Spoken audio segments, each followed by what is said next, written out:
আমি বলতে চাই, বক্তব্যের সাথে গভীর শ্রদ্ধার সাথে স্মরণ করতে চাই জাতির পিতা বঙ্গবন্ধু শেখ মুজিবুর রহমান সহ জাতীয় চার নেতাকে আমি শ্রদ্ধার সাথে স্মরণ করছি। আমাদের যুবলীগের প্রতিষ্ঠাতা চেয়ারম্যান শেখ ফজলুল হক মনি ভাইকে আমি স্মরণ করছি, যিনি বঙ্গবন্ধু হত্যার প্রথম প্রতিবাদকারী। চট্টগ্রামের প্রিয় নেতা, বাঁশখালীর প্রিয় নেতা সৈয়দ মৌলভী সৈয়দকে আমি শ্রদ্ধার সাথে স্মরণ করছি। বাঁশখালী যুবলীগের সংগ্রামী সাবেক সফল আহ্বায়ক, যিনি আমাদের ছেড়ে পরপারে চলে গেছেন, আমাদের সহযোদ্ধা তাজুলকে, যিনি দীর্ঘদিন আমাদের সাথে রাজনীতি করেছেন।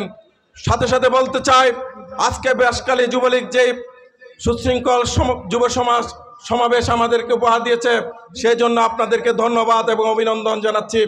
একটি কথাই বলবো, আজকে সারা বাংলাদেশে জননেত্রী শেখ হাসিনার নেতৃত্বে দুর্বার গতিতে এগিয়ে যাচ্ছে, কিন্তু ষড়যন্ত্র থেমে যায়নি। এখনো ভিতরে বাহিরে বিভিন্ন ভাবে আওয়ামী লীগের বিরুদ্ধে ষড়যন্ত্র হচ্ছে, ঠিক তেমনি ভাবে বাঁশখালীতেও ষড়যন্ত্র শুরু করতে চাচ্ছে। আপনাদেরকে সজাগ থাকতে হবে বন্ধুরা। আমার সাধারণ সম্পাদক সাংগঠনিক বিষয়ে বিস্তারিত আলাপ করেছেন, আমি সেদিকে যাব না। আমি শুধু একটি কথাই বলতে চাই, নুরুল মুস্তফা চৌধুরীর সংগ্রাম একদিনে সংগ্রাম হয় নাই। তিনি তিলে তিলে আন্দোলন করে আওয়ামী লীগের পরিবার থেকে গড়ে ওঠা একজন যুবলীগ ছাত্রলীগের নেতা হয়ে আজকে যুবলীগের দায়িত্ব নিয়েছেন।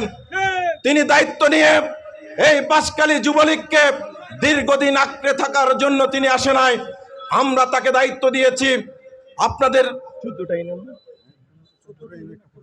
14টা ইউনিয়ন এবং একটি পৌরসভা নিয়ে 15টি ইউনিয়নকে সুসংগঠিতভাবে সম্মেলনের মাধ্যমে একটা সম্মেলন উপহার দিয়ে উনি আপনাদের কাছ থেকে বিদায় নেবেন।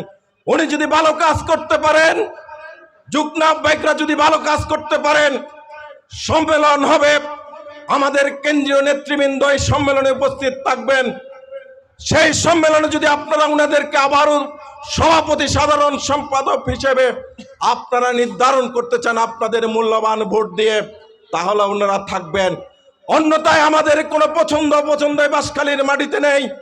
আপনারা যাকে নির্ধারণ করবেন, আমরা তার পক্ষে যুবলীগ করার জন্য এগিয়ে যাব। তার সাথে ঐক্যবদ্ধভাবে বিভিন্ন সংগ্রাম আন্দোলনে আপনাদের সাথে নিয়ে আমরা দক্ষিণ চট্টগ্রামের যুবলীগকে সাজাতে চাই। বন্ধুরা আমার, সাথীরা আমার, আপনারা জানেন আজকে বিএনপি জামাতের আবার গভীর ষড়যন্ত্রে লিপ্ত হয়েছে।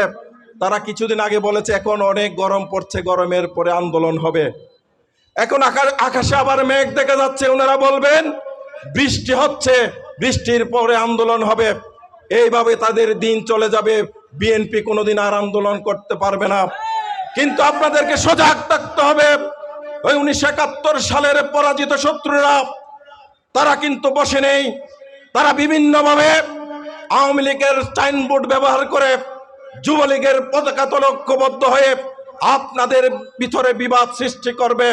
সেদিকে আপনাদেরকে নজর রাখতে হবে। সেই ধরনের কোনো অসাংগঠনিক ব্যক্তিকে, সেই ধরনের কোন যুদ্ধ অপরাধীকে আপনারা আপনাদের এই মূল্যবান মুক্তিযুদ্ধের পক্ষের শক্তিকে, যুবলীগের মতো সংগঠনে, যে যুবলীগ মানবিক যুবলীগ হিসেবে আজকে আমাদের সম্মানিত চেয়ারম্যান শেখ ফজলে শামস পরশ এবং নিখিল ভাই সারা বাংলাদেশে প্রতিষ্ঠিত করেছে, সেই যুবলীগকে আমরা ভুলণ্ঠিত করতে যাইয়েন না। আপনারা যারা আহ্বায়ক, যুগ্ম আহ্বায়ক হয়েছেন, আপনারা কোন ইউনিয়নে পক্ষপাত পুষ্ট আচরণ করবেন না। আপনারা আজকে যে 5টি ইউনিয়নের সম্মেলনের তারিখ আমাকে লিখে দিয়েছেন, আমি আজকে সেই সম্মেলনের তারিখগুলো আপনাদের সামনে বলে যাব। তারিখ অনুযায়ী সম্মেলন হতে হবে। সেই সম্মেলনে যদি কোন ইউনিয়নের সভাপতি, সাধারণ সম্পাদক, আহ্বায়ক, যুগ্ম আহ্বায়ক আপনাদেরকে সহযোগিতা না করে আমাদেরকে জানাবেন এবং আপনারা কার্যকরী কমিটির মিটিং ডেকে আমার সাধারণ সম্পাদক যেভাবে বলেছেন, আপনারা সেই কমিটি বিলুপ্ত করে সম্মেলন প্রস্তুতি কমিটি গঠন করবেন। সেই সম্মেলন প্রস্তুতি কমিটির মধ্য দিয়ে এই বাঁশখালী যুবলীগ কিন্তু দীর্ঘদিন ধরে, আমি কারো বিরুদ্ধে বলবো না, সাংগঠনিকভাবে আমরা দুর্বল হয়ে গিয়েছি। আমরা চাই, আমরা যখন দক্ষিণ জেলা যুবলীগের সভাপতি, সাধারণ সম্পাদক নির্বাচিত হয়েছিলাম কেন্দ্র ঘোষিত সম্মেলনের মাধ্যমে, প্রত্যেকটা উপজেলায় আমরা কর্মী সভা করেছি, সম্মেলন করেছি। শুধুমাত্র একটি উপজেলা যেখানে আমরা কোনো ইউনিয়নের সম্মেলন করতে পারি নাই, আমরা এই ব্যর্থতার দায় আমরা নিজেরাই নিয়েছি। যাদের কারণে আমরা সম্মেলন করতে পারি নাই, আমরা তাদের উদ্দেশ্যে বলতে চাই, এই নতুন আহ্বায়ক কমিটি, যে আহ্বায়ক কমিটি প্রত্যেকটা ইউনিয়নের সম্মেলন করবে, মুরব্বী সংগঠনের সভাপতি, সাধারণ সম্পাদক